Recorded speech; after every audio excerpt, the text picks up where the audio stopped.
Hello साथीहरू, good morning, नमस्ते। तपाईँहरू कस्तो हुनुहुन्छ? सबैजना राम्रै हुनुहुन्छ होला है। म पनि राम्रै छु। अनि फेरि स्वागत छ मेरो भ्लगमा तपाईँहरूलाई है। अनि हेर्नुहोस् त, मैले लास्ट भिडियोमा भनेको थिएँ नि म घर जाँदैछु, घरमा पूजा छ भनेर। अनि यहाँनिर चाहिँ पूजाको लागि तयारी गर्नुहुँदैछ हाम्रो लामा मम्मीहरूले हो।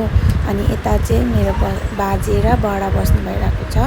अनि यहाँ चाहिँ बहिनी लामा मम्मीहरूलाई हेल्प। अनि यहाँनिर चाहिँ हाम्रो गाउँघरको छिमेकीहरू आउनु भएको छ काम सघाउनुको लागि हो। अनि बहिनीले चाहिँ जुसहरू बाँडिदिँदैछ। अनि उहाँ हुनुहुन्छ हाम्रो माथिल्लोको बडी, अनि उहाँ बडीको छोरा दादा, दुईजनाले चाहिँ यहाँनिर सब्जीहरू सुधार्नु हुँदैछ।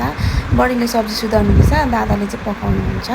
अनि यहाँ हुनुहुन्छ फेरि हाम्रो गाउँकै माइजू, अनि उहाँले चाहिँ चिनीमा तेलहरू हाल्नुहुँदैछ, डाल्डा तताएर हाल्नुहुँदैछ बत्ती बाल्नुको लागि हो। अनि त्यसरी नै फेरि यहाँ हुनुहुन्छ हाम्रो सासू मम्मी र बडी आमा। अन्त पहिलो लुगा लाउने चाहिँ मेरो मम्मी हो। अनि रातो नाइटी लाउने चाहिँ बडी आमा सासू। अनि उहाँले चाहिँ रोटी पोल्नु हुँदैछ, दुईजना गफ गर्दै हो रोटी पोल्नु हुँदैछ। हेर्नु सक्नुहुन्छ पूजाको लागि रोटी यति भइसकेको छ। हुनु त थुप्रै छ हो। अन्त हामीले चाहिँ दुई ठाउँमा चाहिँ रोटी पोलेको, दुई ठाउँ गरेर, किनकि ढिलो हुन्छ नि त। त्यसैले एउटा चाहिँ अघि सब्जी सुधारेको ठाउँमा, अनि यो चाहिँ यहाँनिर। अनि म पनि यहाँ अब रोटी पोल्नु आँटेको हो, त्यसको लागि बसेको हेर्न सक्नुहुन्छ। अनि त्यसरी नै यहाँनिर मैले तेल पनि तातिसक्यो। अनि मैले यहाँ रोटी हाल्दैछु। अनि मैले चाहिँ बडीलाई पालो दिनुपर्ने हुन्छ नि त, किनकि बडीलाई एकदम बेसी गरम भयो अरे हो। हाम्रोतिर त आमामा गरम पनि के साह्रो भएको हो साथीहरू, डेन्जर गरम छ। तपाईँहरूतिर कस्तो छ गरम कमेन्टमा भन्नुहोस् ल साथीहरू। हुन त म सिकाउरे हो, त्यस्तो पर्फेक्ट छुइनँ, सेलरोटी पोल्नु त्यस्तो आउँदैन।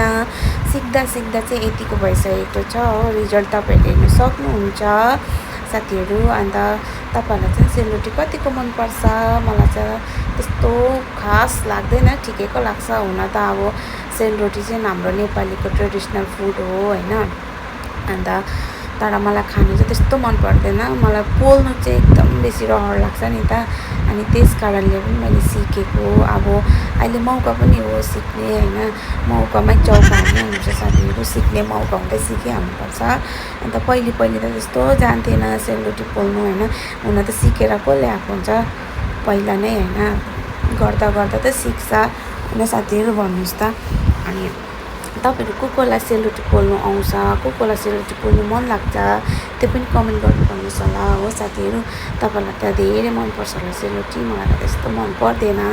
अन्त तपाईँहरूलाई मेरो के भन्छ भिडियोहरू मनपर्छ पर्दैन त्यो पनि भन्नुहोस् होला। मन पऱ्यो भने लाइक सेयर कमेन्ट गरिदिनुहोस् होला।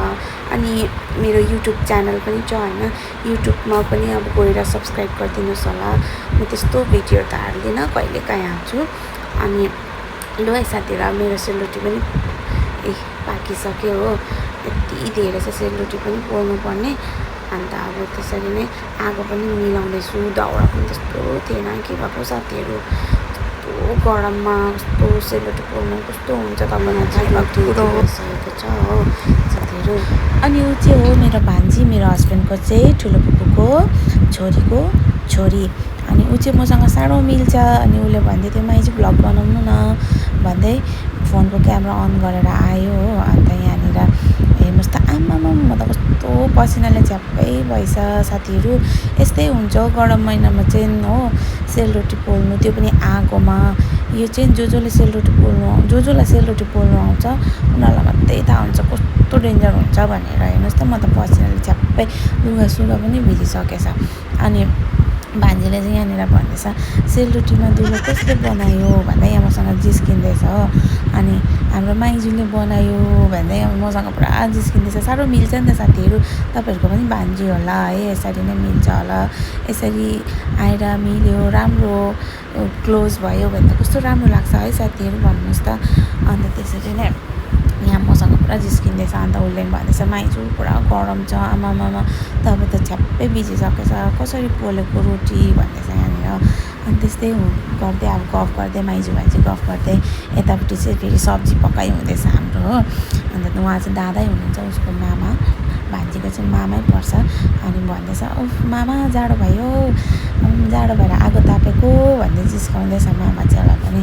अनि उसले चाहिँ अब ब्लग स्टार्ट गरेको अरे नि त मेरो फोनबाट फेरि आयो यहाँ मसँग हो गरम पनि भयो भन्छ फेरि मै भएको आउँछ यस्तो गरममा पर गएर बस न भने पनि सुन्दैन अन्त हेर्नुहोस् न म पसिना देखाउँदैछ पुरा गरम भयो माइजू भन्दै यस्तो छ हामी चाहिँ कस्तो लाग्यो हाम्रो भान्जी होइन तपाईँको पनि भान्जी होला तपाईँलाई पनि यस्तै माया लाग्छ होला भान्जीको होइन हेर्नुहोस् न अन्त यहाँ चाहिँ तड्का दाल पनि रेडी भइसकेछ प्रसादको बडा रोटीसँग खानुको लागि हो प्रसादसँग खानुको लागि अन्त यहाँ त्यही हो उसले के भन्दैछ यस्तो गरम हुन्छ हौ साथीहरू आम्मामामामा त्यतिको यस्तै गरम भयो भने त मान्छे त मर्छ त हौ अन्त होइन भन्नुहोस् त बिचारा हेर्नुहोस् न भान्जी पनि पसिना भइसक्यो अन्त उसले भन्दैछ माइजू बेसी नै गरम भयो भन्दैछ जति नै गरम भए पनि आफूले त सेलरोटी पोल्नै पर्ने हुन्छ हो यो त सक्नै पर्छ म चाहिँ यहाँनिर त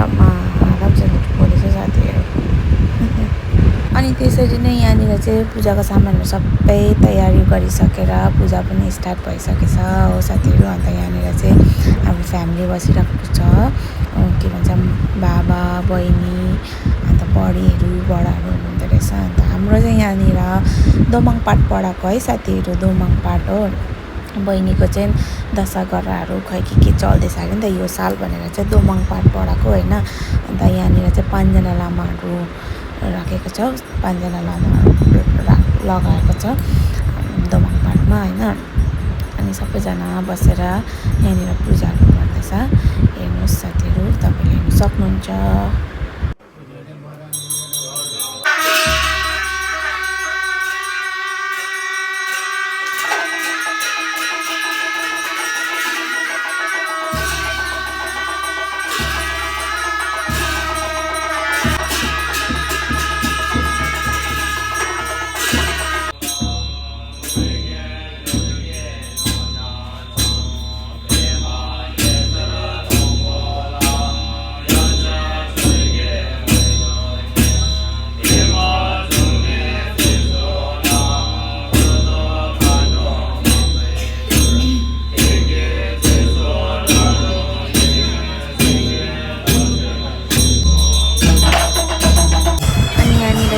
कति पनि बालिसकेछ हो साथीहरू मैले चाहिँ काम गर्दै थिएँ नि त अन्त मैले बाल्नु पाएको थिएन अनि यहाँनिर सबै बत्ती त बालेको रहेनछ मेरो भागमा पनि रहेछ हेर्नुहोस् न 1 2 3 4 रहेछ सो अब यो चाहिँ म बाल्छु हुन त अब यसरी जोडी नबाल्नु भन्छ 3टा कि 5वटा कि 7वटा कि 9वटा बाल्नु भन्छ अब रहेनछ के गर्नु त हो साथीहरू अब 4टा रहेछ अब एउटा त छोडिदिनु भएन अन्त यहाँनिर अब म 4टै बालिदिन्छु हो अब भन्छ नि मन चङ्गा त कटोरीमा गङ्गा भन्छ नि हो त्यो हो अब भगवान्ले त अब त्यस्तो उयो गर्दैन अब यो सबै बत्ती त बाल्नु पऱ्यो नि त अन्त म चाहिँ यहाँनिर बाल्दैछु साथीहरू अनि आजको भिडियो चाहिँ यति नै हो साथीहरू भिडियो मन पर्ने लाइक सेयर कमेन्ट गरिदिनुहोस् होला अनि च्यानललाई सब्सक्राइब पनि गरिदिनुहोस् होला thank you tata bye bye thank you for